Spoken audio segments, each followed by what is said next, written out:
Un nouveau MacBook Pro, c'est particulier. Surtout quand il est le premier à accueillir une nouvelle génération de puces Apple avec une toute nouvelle architecture. Lors de l'annonce de ce nouveau modèle, Apple a évoqué un gros boost de performance et j'avais hâte de le tester avec vous parce que la gamme Pro c'est la mienne, je me dirige toujours vers ces modèles un petit peu intermédiaires, ici celui à 2500 €, qui semble être le choix le plus raisonnable de la gamme pour tous les créatifs indépendants. Eh bien, je viens de passer un bon mois avec le nouveau MacBook Pro M3 Pro de base et je m'attendais pas à ressentir un petit peu de déception. Il faut que je vous raconte. Restez avec moi jusqu'à la fin parce que là, ça va être un peu nuancé. Vous regardez Nightech, c'est Thomas et aujourd'hui je vous propose qu'on rembobine et que je vous raconte mon expérience avec le MacBook Pro M3 Pro tout de suite après un mot de notre sponsor, Insta360. J'ai été impressionné par la qualité vidéo de mon iPhone cette année et pour débloquer tout son potentiel, il y a Insta360 avec leur stabilisateur Flow. Il s'agit d'un véritable outil tout en un pour filmer au smartphone. Déjà, c'est un objet super bien designé qui te permet de profiter en un geste d'une stabilisation sur 3 axes. C'est impressionnant de facilité, ça se déploie et s'équilibre tout seul. Mais le plus impressionnant, c'est que c'est aussi un outil intelligent. Via l'application Insta360, tu peux contrôler ta prise de vue depuis la poignée et même fixer le sujet de ta vidéo que le Flow suivra tout seul par la suite grâce à sa technologie d'intelligence artificielle DeepTrack 3.0. Puis ça marche également super bien pour se filmer soi-même avec le déclenchement à distance via des gestes et avec le trépied intégré au Flow. C'est dingue, franchement, on dirait que t'as un caméraman alors que pas du tout. En prime, Insta360 offre une panoplie de fonctions inédites avec le suivi du zoom pour garder un même cadrage même quand tu t'éloignes de la caméra, avec un suivi intelligent du visage qui va chercher et maintenir ton sujet au centre de l'action même si quelqu'un d'autre bloque ton cadre, et avec un assistant dédié pour vous aider à faire la bonne prise de vue dans toutes les situations. Je pense que je vais pas mal m'en servir pour mes formats courts et en utilisant mon lien en description, vous profiterez de 21 € de réduction et d'une lumière offerte pour l'achat de votre propre Flow. Merci à Insta360 de soutenir la chaîne et on revient à la vidéo.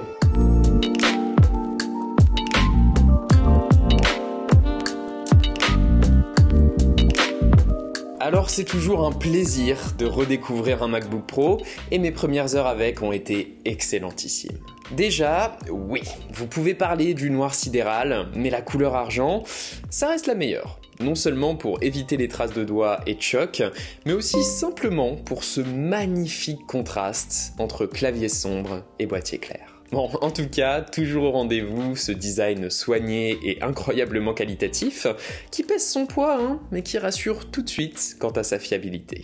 Le MacBook Pro, c'est clairement le haut du panier en termes de finition. C'est un plaisir de l'avoir face à soi. Non seulement c'est un super outil, mais c'est aussi un outil inspirant. Tu sens que des gens l'ont conçu avec soin et ça a beaucoup de valeur. Pour moi. En l'allumant, j'ai eu le plaisir de redécouvrir son écran évidemment, avec les contrastes absolus de la technologie mini LED, avec la précision de son rendu, avec ProMotion, les animations à 120 images par seconde plutôt qu'à 60, c'est vrai que c'est un gros plus, et on a ce fameux léger boost de luminosité cette année. Le mode HDR ne bouge pas, il continue d'éblouir à 1600 nits, mais le mode standard, que tu utilises la plupart du temps, passe de 500 à 600 nits cette année. Ça se remarque quand tu pousses un petit peu la luminosité, et c'est vrai que du coup, l'expérience de visionnage reste immersive, même dans des pièces baignées de lumière, mais c'est pas comme si c'était fondamentalement problématique avec les précédents modèles. Globalement, rien de bien nouveau par rapport au Pro M1 et M2.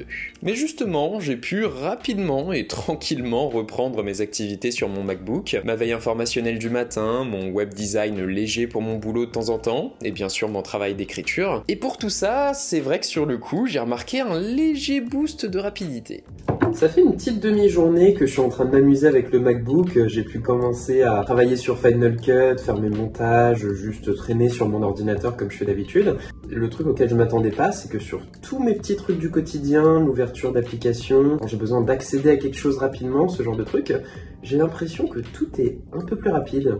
C'est assez bizarre.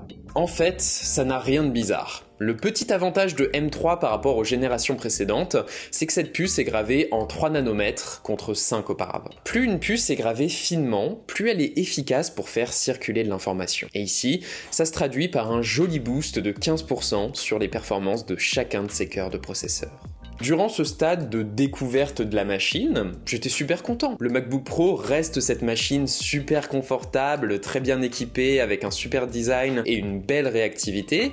Et si c'est avant tout cette proposition-là qui vous intéresse pour accomplir ce style de tâche, la bonne nouvelle cette année, c'est que vous avez le modèle M3 de base, qui est encore moins cher que celui-ci, et qui vous offre tout ce confort. Oui, même avec les 8 Go de RAM de base, n'en déplaise à certains, mais je suis d'accord que pour le principe, 16 de base, ça aurait été cool. Personnellement, j'ai quand même besoin d'un peu plus de perf pour bosser confortablement sur Nightech, et c'est en approfondissant cette partie dans les jours qui ont suivi que j'ai un petit peu déchanté.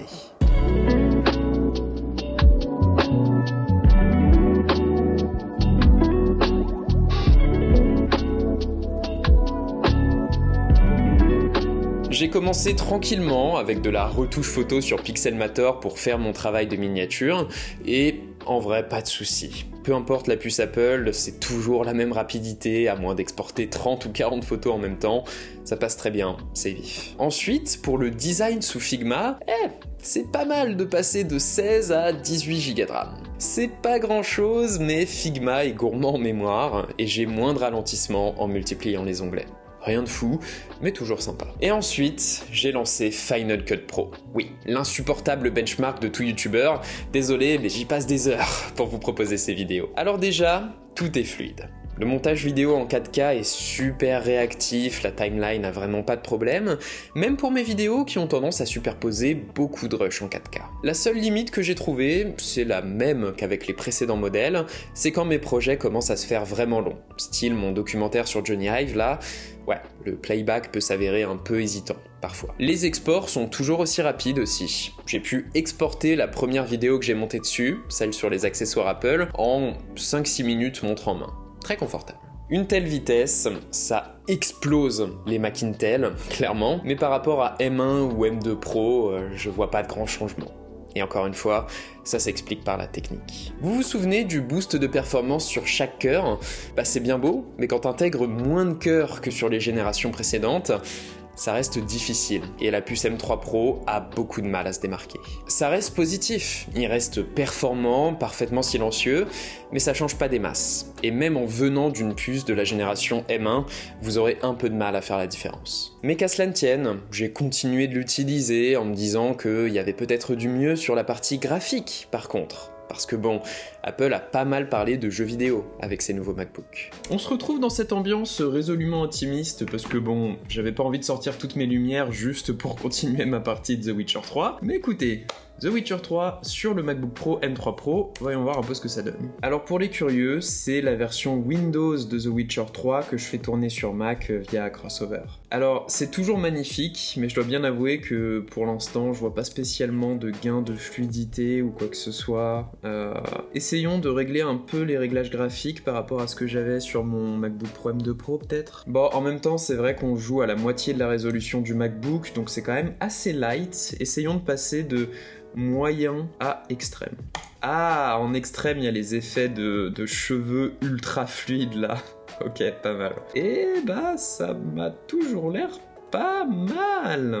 Ah, c'est vrai qu'en extrême, ça devient vraiment très beau. Bon, c'est toujours fluide. Honnêtement, je pense pas que ça vienne de la puce M3 Pro. Il y a peut-être un tout petit peu plus de overhead, de marge de manœuvre pour faire tourner des jeux, mais j'ai pas l'impression que ça change énormément par rapport à la précédente. Tout du moins pas sur des jeux qui ne sont pas optimisés pour elle. Là aussi, architecture plus efficace, mais moins de cœur graphique, donc des performances équivalentes, voire parfois inférieures à la génération précédente. Vous l'aurez compris, la bonne nouvelle, c'est qu'un MacBook Pro M1 Pro ou M2 Pro reste un excellent deal aujourd'hui, et si vous avez déjà un Mac avec une puce Apple, à moins d'avoir besoin de passer à une gamme supérieure, du style passer d'un R à un Pro, vous pouvez skip. Moi, sur le coup, j'étais déçu. La M3 Pro me semblait bridée presque volontairement par Apple, alors qu'encore une fois, c'est LA puce des créatifs indépendants et des passionnés, le cœur de cible de la marque. Mais heureusement, c'est pas toute l'histoire.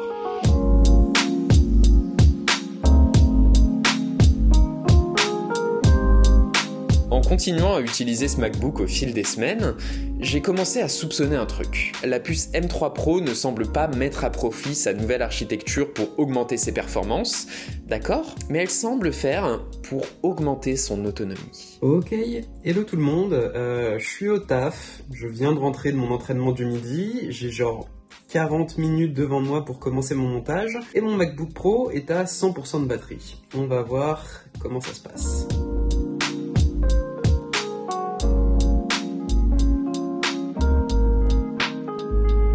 Alors au final, j'aurais fait genre 35 grosses minutes à tout péter, et là j'en suis à 98% de batterie.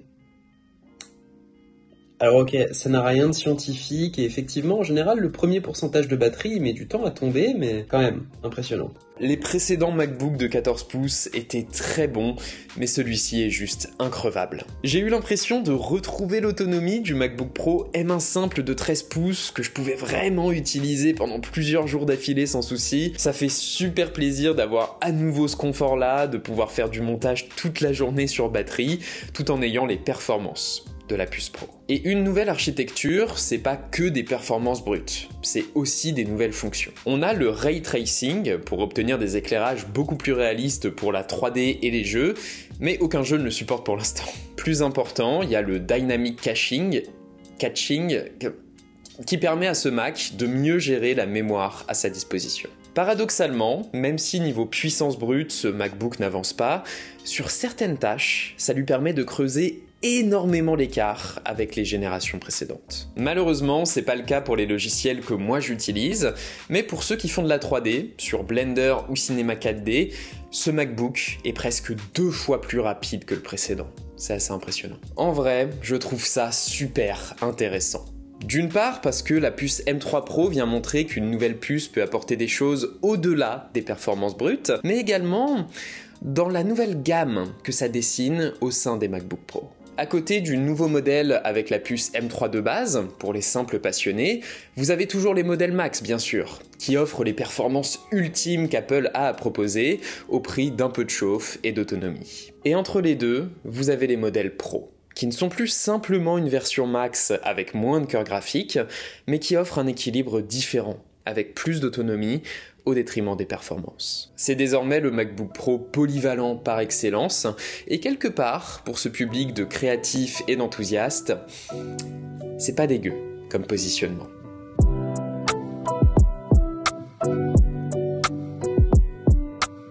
Alors je reste mitigé cette année parce que dans les faits et pour mon usage, ça veut dire peu de performance en plus, mais cette justesse technique et cette autonomie, ouais, pour moi, ça reste M3 Pro.